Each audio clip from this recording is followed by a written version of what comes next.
So as we discussed in the last class, we were talking about metallurgy. और हम कह रहे थे कि मेटलर्जी का मतलब एक्सट्रैक्शन ऑफ मेटल्स, उसमें कुछ फिजिकल प्रोसेसेस लगेंगी, कुछ केमिकल प्रोसेसेस लगेंगी।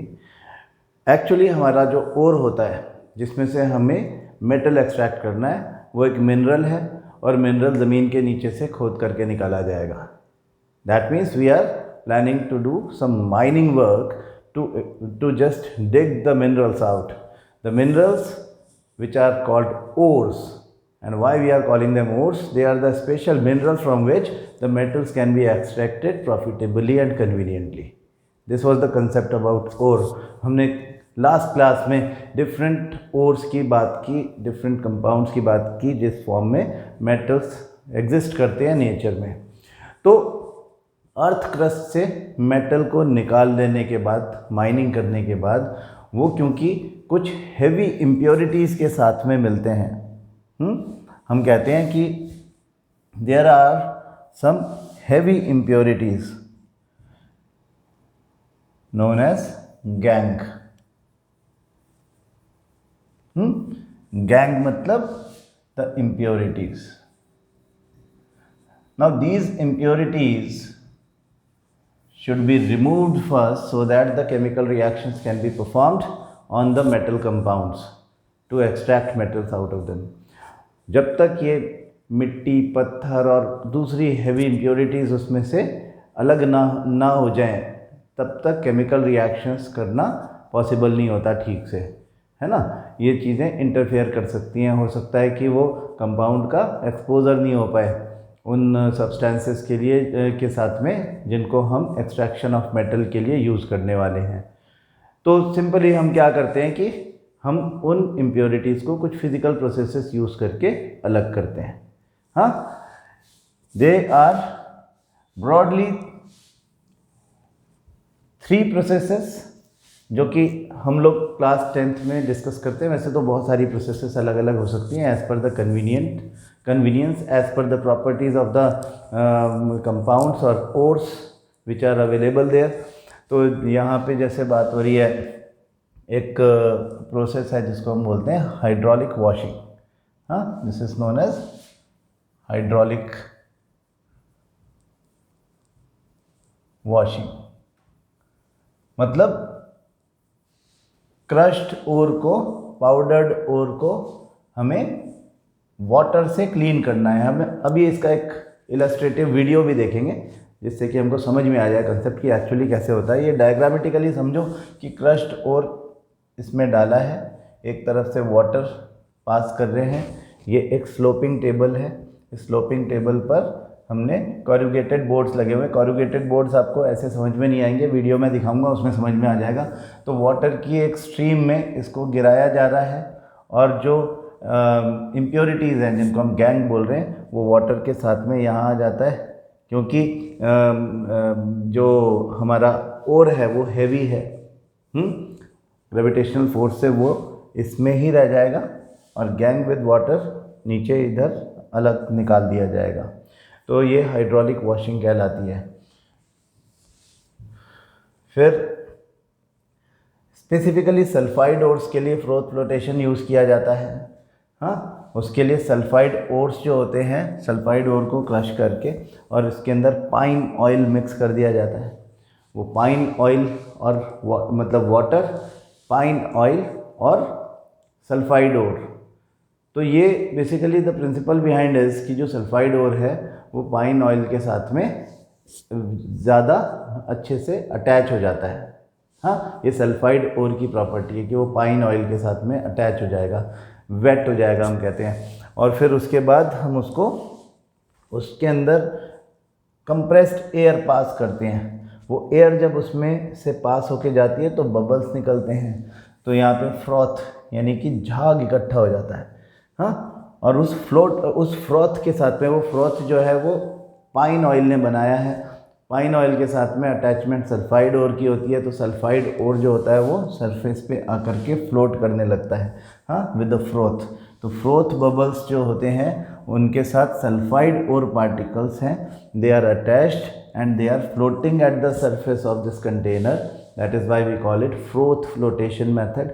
फ्लोटेशन मेथड से सल्फाइड ओर्स को सरफेस पर हमने फ्लोट करवा दिया, और जो गैंग है वो यानी इम्प्योरिटीज़ है वो बॉटम पे इकट्ठा हो जाता है। वो फ्रोथ के साथ में जा नहीं सकता क्योंकि वो पाइन ऑयल के साथ में अटैच नहीं होता। अगर मैग्नेटिक ओर है हमारे पास तो फिर उसके लिए हम मैग्नेटिक मतलब कि किसी भी तरह आयरन का ओर जो होता है, जैसे कि मैग्नेटाइट है, हीमाटाइट है, जो अट्रैक्ट हो जाता है मैग्नेट के साथ में, तो उसमें पाउडर्ड ओर को हम इस तरह के कन्वेयर बेल्ट पे रोलर्स के ऊपर कन्वेयर बेल्ट को लपेट करके चलाते हैं। तो क्या होगा, यहाँ पे तो आपने रोलर पे इस क्रश्ड पाउडर्ड ओर को डाला है, यहाँ मैग्नेट लगाया हुआ है, इस मैग्नेट के साथ में जो मैग्नेटिक ओर है वो चिपक जाएगा और इधर इकट्ठा हो जाएगा। यहाँ पे यू कैन सी मैग्नेटिक ओर। हाँ, this roller is with magnet ना, यहाँ पे मैग्नेट है तो ये मैग्नेट जो है वो चिपका लेगी उसको, और यहाँ पे वो छूट जाएगा तो इधर गिर जाएगा। ये तो मैग्नेटिक ओर है। जो मैग्नेट से अट्रैक्ट नहीं हुआ, नॉन मैग्नेटिक इम्प्योरिटीज़ हैं, वो यहाँ पर इकट्ठा हो जाएंगी, ये है ना। तो ये प्रोसेस जो है इसको हम दो नाम देते हैं। एक तो हम बोलते हैं इसको एनरिचमेंट ऑफ ओर, हाँ, एनरिचमेंट ऑफ ओर, और इसको बोलते हैं कंसंट्रेशन ऑफ ओर। बात का मतलब सीधा है कि एनरिचमेंट ऑफ ओर मतलब उस सैंपल में जिसमें ओर प्लस इम्प्योरिटीज़ है उसमें ओर का इनरिचमेंट हो जाए, मतलब ओर ज़्यादा हो जाए। और कंसंट्रेशन का मतलब भी वही है कि concentration of ore the metal compound ज़्यादा से ज़्यादा हो जाए, यही कंसेप्ट है। तो हम इसको वीडियो से देखते हैं बारी बारी से कि हाइड्रोलिक मेथड में क्या हो रहा है। हाँ, हाइड्रोलिक वॉशिंग जो है that is based on the difference in the gravities of the ore and the gangue particles. हमने कहा कि जो गैंग पार्टिकल्स हैं वो तो हाइड्रोलिक मेथड मतलब वाटर के साथ में चले जाएंगे, और जो हेवियर ओर है वो नीचे की तरफ इकट्ठा हो जाता है। तो ये कैसे होता है, एक बार इसको वीडियो को चला के देखते हैं। अब देखो ध्यान से क्या हो रहा है इसमें। देखो इसमें ओर, पाउडर्ड ओर को ऊपर से गिराया जा रहा है। हाँ, ये स्लोपिंग टेबल है, ये हमारा जो हमने अपने डायग्राम में देखा था ना, हम वहाँ पे जो डायग्राम दिखा रहे थे उसमें हम कह रहे थे कि ये एक स्लोपिंग टेबल है, इसमें कॉरुगेटेड बोर्ड्स हैं। देखो वहाँ पे क्या दिख रहा है। हाँ, ये इस तरह के कॉरुगेटेड बोर्ड्स हैं, ऊपर से पाउडर्ड ओर दिख रहा है, गिर रहा है, यहाँ सामने से वाटर का सोर्स है, तो वाटर इधर से आ रहा है और ओर में से होके निकल रहा है। ये जो कॉरुगेटेड बोर्ड है इसको हम ग्रूव्स कह रहे हैं। वाटर स्ट्रीम ओर में से होकर के जाता है, तो लाइटर गैंग पार्टिकल वाटर के साथ जा रहे हैं, हेवियर ओर पार्टिकल्स जो कि कंपैरेटिवली हेवियर है वो इसमें नीचे चले जाएंगे। हाँ, वो वाटर के साथ, वाटर उसको बहा के ले जा नहीं सकता अपने साथ, हेवियर ओर पार्टिकल्स इधर ही रह जाएंगे। तो वाटर स्ट्रीम के साथ में इम्प्योरिटीज़ मतलब जाती जा रही है। हाँ, तो लाइटर गैंग पार्टिकल्स चले जाएंगे उसके साथ में। This is known as hydraulic washing. Lighter gangue particles को वाटर के साथ में हमने वाटर स्ट्रीम के साथ में निकाल दिया है। हेवियर ओर पार्टिकल्स नीचे ग्रेविटी की वजह से इकट्ठे हो जाते हैं। ये एक बात हो गई। दूसरा हम इसमें देख पा रहे थे अभी, ये हमारा मैग्नेटिक प्रोसेस भी देखते हैं अपन इसमें। मैग्नेटिक प्रोसेस में क्या हो रहा है कि कन्वेयर बेल्ट है। हाँ, पाउडर्ड ओर को हमने कन्वेयर बेल्ट पे डाला है। यहाँ पर दो इस तरह के हमको रोलर्स दिख रहे हैं। यहाँ जो रोलर होगा उस रोलर में मैग्नेट लगा हुआ है, मैग्नेटिक रोलर है वो। यहाँ मैग्नेट से जो चिपकेगा वो इस कंटेनर में गिरेगा, जो नहीं चिपकेगा वो इस कंटेनर में गिरेगा। मतलब गैंग के लिए हमने इधर दिखा दिया है एक, this is for gangue and this is for ore. ये वाला जो दूसरा कंटेनर है दैट इज फॉर ओर, है ना। तो देखो कैसे होता है कि ये रोलर्स पे होकर के जा रहा है, मैग्नेटिक रोलर है, मैग्नेटिक रोलर देखो किस तरह से गिरा दे रहा है दोनों को अलग अलग। हाँ, मैग्नेटिक पार्टिकल्स इधर, नॉन मैग्नेटिक इधर। हाँ, सिंपल मेथड है, इजी टू अंडरस्टैंड। इस तरह से दोनों का सेपरेशन हो गया। ये केवल ये नॉन मैग्नेटिक पार्टिकल्स, वो मैग्नेटिक पार्टिकल्स, ये केवल उन लोगों उन ओर्स के लिए है जिनकी प्रॉपर्टीज़ मैग्नेटिक होती है, जो मैग्नेट से अट्रैक्ट हो सकते हैं। जो मैग्नेट से अट्रैक्ट नहीं हो सकते उनके लिए किसी काम का नहीं है। तो मतलब ये आयरन के ओर्स के सेपरेशन के लिए स्पेसिफिकली काम में आता है। आयरन के ओर्स या तो हेमाटाइट होता है या तो मैग्नेटाइट होता है, जो इस तरह से काम आते हैं। इस तरह से हम उनका एनरिचमेंट कर सकते हैं।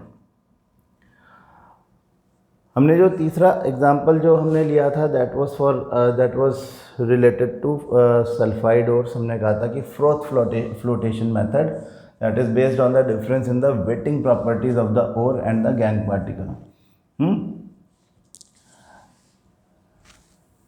फ्रोथ फ्लोटेशन में जो हम कह रहे थे कि हम कुछ इस तरह से एयर पास करेंगे एक ऐसे कंटेनर में जिसमें सल्फाइड ओर्स के साथ में वाटर है, पाइन ऑयल है, तो फ्रोथ फॉर्मेशन हो जाएगा और फ्रोथ सरफेस पे फ्लोट करने लग जाएगा। उसके साथ सल्फाइड ओर चिपक करके सरफेस पे फ्लोट करने लग जाएगा और उस फ्रोथ को फिर सेपरेट कर लिया जाएगा, अलग निकाल लिया जाएगा। ठीक है, तो ये फ्रोथ फ्लोटेशन मेथड एक्चुअली कैसे काम करता है, ये तो डायग्रामेटिकली हमने बात समझ में आ गई हमको। प्रिंसिपल है कि difference in the wetting properties of the ore and gangue particles. जो गैंग पार्टिकल्स हैं उनका attachment with the pine oil, उनका वेटिंग विद पाइन ऑयल किस तरह से होता है। गैंग पार्टिकल्स का तो होता नहीं है, ओर्स के पार्टिकल्स क्योंकि सल्फाइड ओर्स हैं तो वो पाइन ऑयल के साथ में अटैच हो जाते हैं, इस वजह से ये हो पाता है। तो देखें किस तरह से ये काम करता है मेथड, कि यहाँ पे ये दो कंटेनर्स हैं, बीच में एक कनेक्टिंग पाइप से जुड़े हुए हैं, कनेक्टिंग ट्यूब से जुड़े हुए हैं। यहाँ पे हमने डालना है पाइन ऑयल, हमारा जो पाइन ऑयल होगा वो इसमें डालेंगे, वाटर इसमें रहेगा और पाउडर्ड ओर भी हम इसी में डालेंगे जो कि सल्फाइड ओर है। तो sulphide ore has the tendency to get attached with pine oil, इसके साथ में कंबाइन होने की प्रॉपर्टी रखता है। गैंग ऐसी प्रॉपर्टी नहीं रखता है। ठीक है, इस वजह से हम इसको अलग कर पाते हैं। तो देखें कैसे करेंगे, मतलब हम क्या करेंगे कि इसमें water, pine oil and sulphide ores को मिक्स करेंगे और उसके बाद उसमें प्रेशर के साथ में एयर पास करेंगे। हमने कहा कंप्रेस्ड एयर, यानी प्रेशर के साथ में उसमें एयर पास करेंगे। तो एयर पास करेंगे तो बबल निकलेंगे ना। हम एक स्ट्रॉ लेकर के वाटर में फूंक मारने लगते हैं। If you start blowing into water, glass कोई भी लिक्विड हो, तो उसमें बबल्स आने लगते हैं क्योंकि एयर उसमें से बाहर निकलती है। You are blowing air into it. तो वही हम यहाँ करेंगे। और पाइन ऑयल के ऐड होने की वजह से इस वाटर की क्योंकि विस्कोसिटी बढ़ गई है, तो ना केवल वो बबल फॉर्मेशन होगा बल्कि वो बबल फ्रोथ की फॉर्म में सरफेस पर फ्लोट करने लग जाएंगे, क्योंकि सल्फाइड ओर की टेंडेंसी है to get attached with that. तो सल्फाइड ओर उसके साथ में सरफेस पे फ्लोट करने लग जाएगा। This is what it is. तो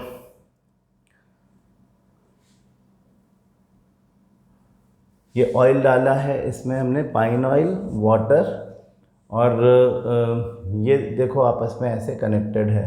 पाउडर्ड और इसमें गया और अब इसमें हम एयर डालने वाले हैं, एयर ब्लो करने वाले हैं। एयर जब ब्लो करेंगे तो इसमें फ्रोथ फॉर्मेशन होने लग जाएगा और वो फ्रोथ जो है उसके साथ में सल्फाइड और चिपक जाएगा और पार्टिकल्स इस तरह से बराबर वाले कंटेनर में with the help of this tube transfer हो रहे हैं। देखो किस तरह से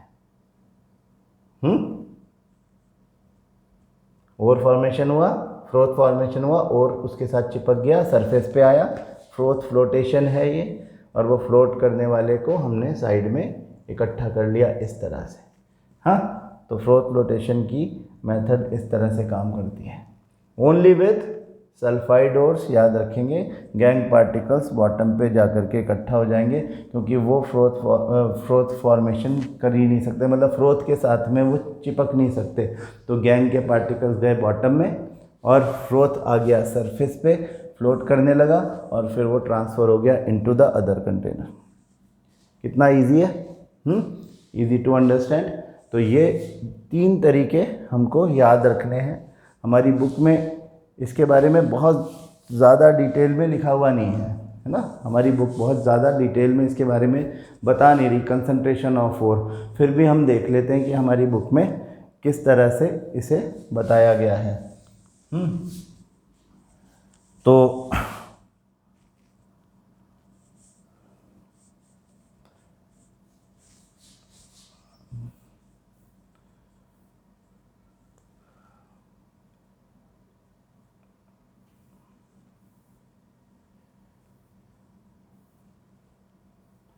एनरिचमेंट ऑफ ओर्स के बारे में क्या क्या लिखा हुआ है, इसको थोड़ा सा रीड कर लेंगे और इम्पॉर्टेंट चीज़ों को हाईलाइट भी कर लेंगे।